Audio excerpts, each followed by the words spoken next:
Hi everyone, in this video we're going to be taking a look at how to write a leaflet. So there's actually going to be two parts to this video. The first one is going to help you to really understand the topic that we're going to be looking at, and that topic is going to be about gaming. So we're going to get a little bit of practice with our reading skills for that. And then the second part is going to be looking how to write a leaflet. If you want to view the full extent of this video, please do consider joining our membership. It really does help us out when you do so. Look at the images and attempt the challenges that follow. So the first challenge then, where would you normally find a leaflet? The super challenge, what is the purpose of a leaflet? And finally, what presentational or organisational features would you normally use in a leaflet? So if you think about the images that are being shown, think about the typical times or places that you'd actually associate to see or be given a leaflet. Those kind of things will give you a real help at this point. Now we're going to just have a bit of class feedback, so check your understanding against the answers below. So the first one then is our challenge. So where would you normally find a leaflet? So the first one of the more obvious places potentially would be in a GP surgery or in a hospital. So again, if you think about the purpose of a leaflet, generally their purpose is to inform. So things like medical advice would be a very common place for you to get a leaflet. In gyms, so again, looking at information, giving you information about what kind of things are on offer at a gym or any other activity surrounding that kind of space. Community centres, so again, same as the gyms really. Takeaways, now these are often the things that are thrust through your door, so think about the kind of messages that they're trying to send and the kind of language that they display as well. Attractions, so again, if you think about Alton Towers, Drayton Manor, anything like that, you'd normally be able to get a leaflet advertising it.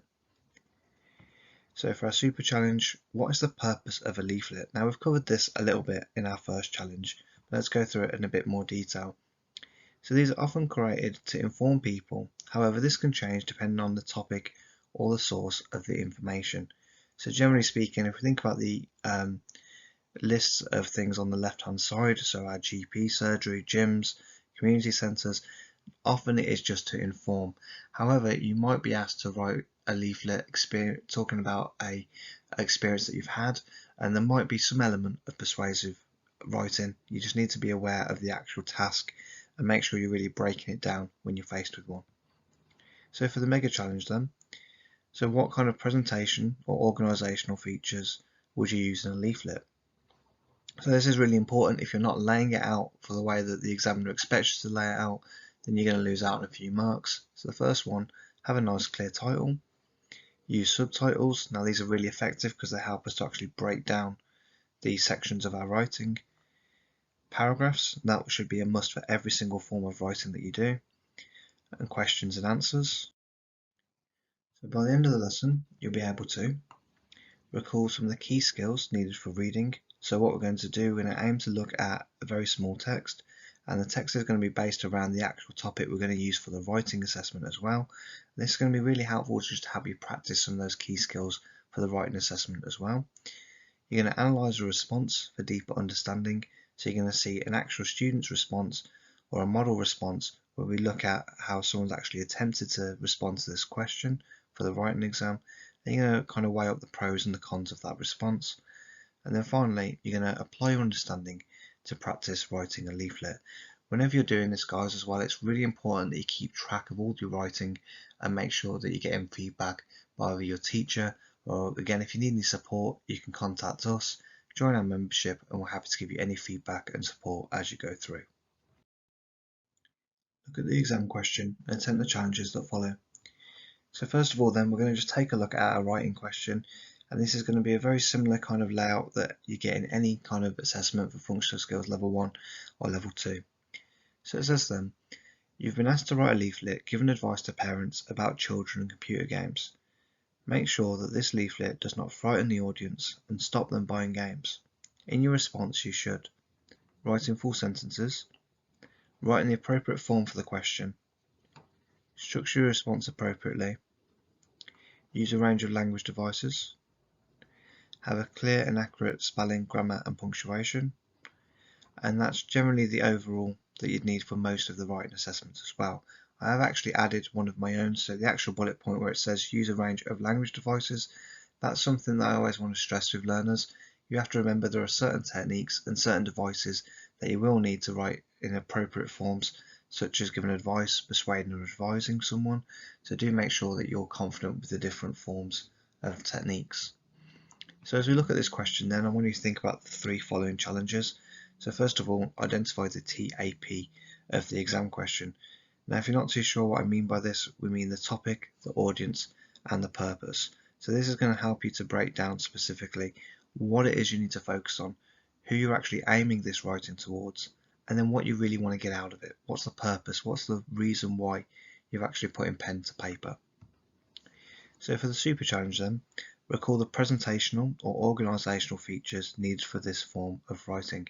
So it's really important, if you're told to write a leaflet, it has to represent a leaflet. And that goes for any different form of writing as well. If you're not too sure how to lay them out or what kind of presentational or organisational features that you need, this really needs to be rectified before you do an assessment. And the final one, mega challenge. Use the information on the next slide to start planning your response. So hopefully now you're feeling semi-confident about the writing task. What we're going to do then is have a look at the actual reading material, answer a few questions on it, and hopefully that kind of knowledge is going to help you to then apply it to your own writing response as well. Look at the text below to start planning your response. So if you want to use any of the ideas that you see in this response, please feel free to do so. The whole point of it is that we can practice our reading skills, but also so that you can use the information to help thinking about responding to the writing question yourself. So it says then, gaming becoming out of console. What's the difference between playing games and playing sports? Well, people who play games are often more lazy, more tired, and more likely to lose concentration while at school.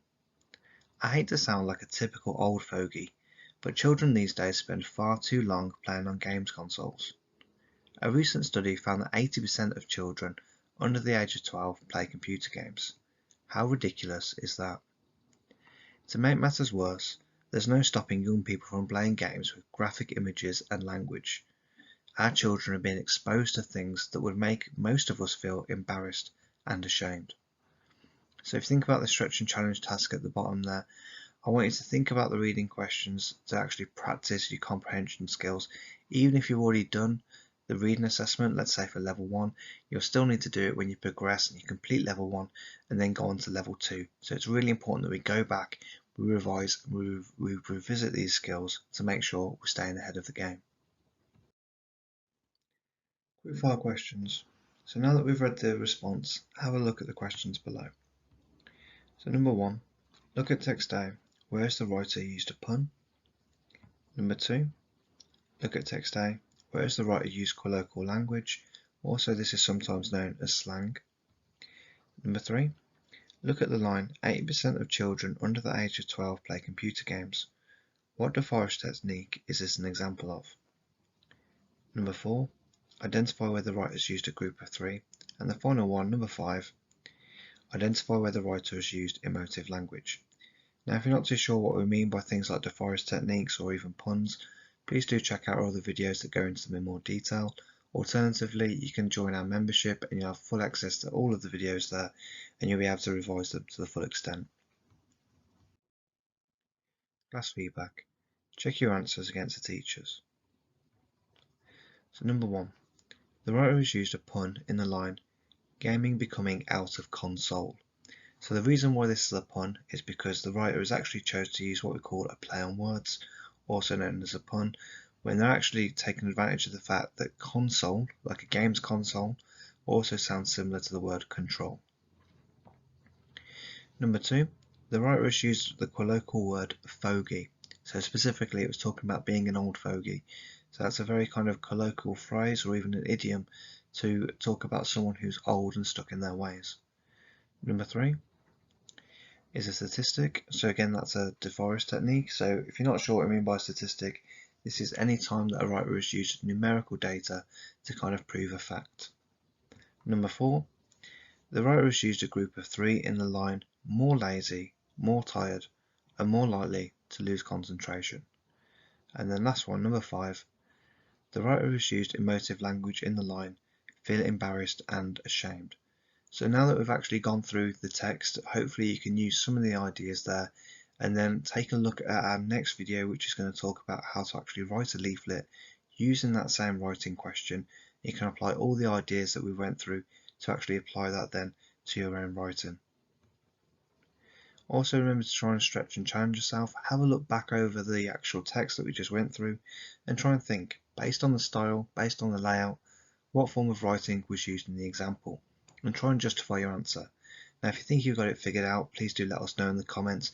It's really good to have a little bit of a back and forth and a little bit of conversation to see how you're getting on within your work. Learning recap. Look at the device techniques. Which ones would be effective in a leaflet? So these are our typical device techniques then, so these are the ones that you should be using all the time when you're facing any kind of writing task. We're now going to think about which ones you would use specifically in a leaflet. So just to go through them all then, we first of all have direct address or discourse markers, alliteration, facts, opinion, rhetorical question, repetition, emotive language, statistics, and the final one is a triplet. So it's always good to keep in mind the fact that for this writing task we need to be doing it based on a leaflet, and a leaflet is intended to inform an audience.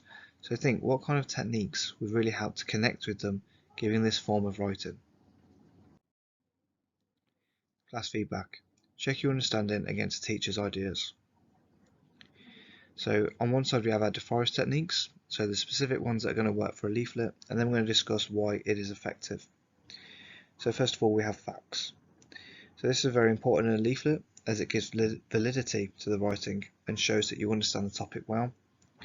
We have statistics, so this is helpful to show the positives and negatives of the report. We have an opinion, so opinions can be used to give advice as you're in an informed position. And then the final one that I would include is direct address. This allows you to personally connect with the audience. Now this doesn't mean that these are the only techniques that you could use, but it's about thinking which ones would work best for you when you're doing that form of writing. Look back at the writing question and attempt the challenges that follow. So here's our writing task that we looked at earlier. You've been asked to write a leaflet giving advice to parents about children and computer games. Make sure that this leaflet does not frighten the parents and stop them buying games.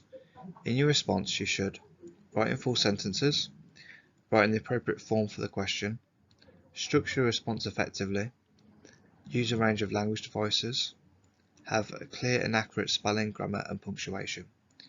So now that we're familiar again with the writing task, we think about the challenges. So now that we've gone through a few different things, we've looked at the ideas from the reading questions as well.